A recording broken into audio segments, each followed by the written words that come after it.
on suspected drug trafficking boats, many allegedly operated by the Venezuelan gang Tren de Aragua. Glenn Ignazio's here on this, retired Air Force Special Operations Commander. You add Colombia to the list as well. So your thoughts, especially on moving this strike group today, which we also learned about, Glenn?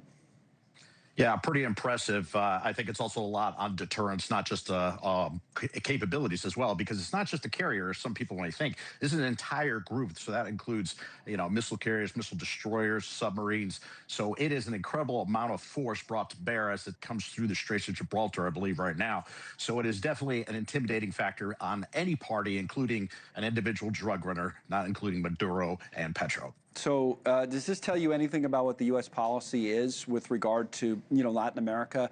Because someone speculated that the long-term goal is, regime change in Venezuela, for example, or is it just the drug trafficking and the drug cartels and striking them where they are? I mean, what would you say? What's the message being sent?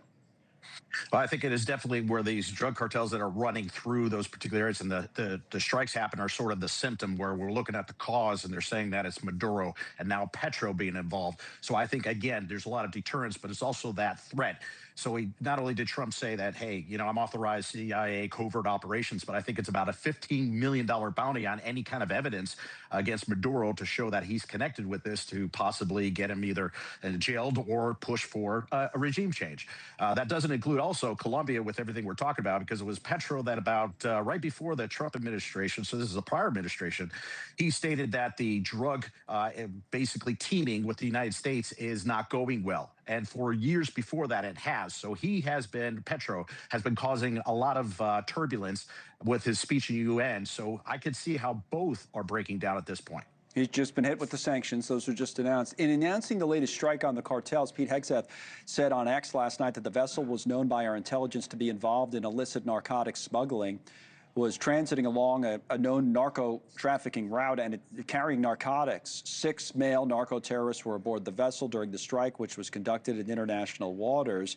and was the first strike at night. All 6 terrorists killed. It brings up the larger point. We covered the president live yesterday. The question came up whether he would seek approval from Congress for these strikes, and here's what he said. So now they're coming in by land, and even the land is concerned because I told them that's going to be next. The land is going to be next, and we may go to the Senate, we may go to the Congress and tell them about it. But I can't imagine they'd have any problem with it. I don't think we're going to necessarily ask for a declaration of war. I think we're just going to kill people that are bringing drugs into our country. Okay? We're going to kill them. They're going to be like dead. That last part, what would you say about that from the president, Glenn? Pretty intimidating to anybody that is particularly smuggling drugs. If you take a look at it, we've always had the issue with air, so we've got air capabilities to stop those. The land has always been trouble with the border and so forth, and now the maritime, which has always been there, and now he's saying we're striking it.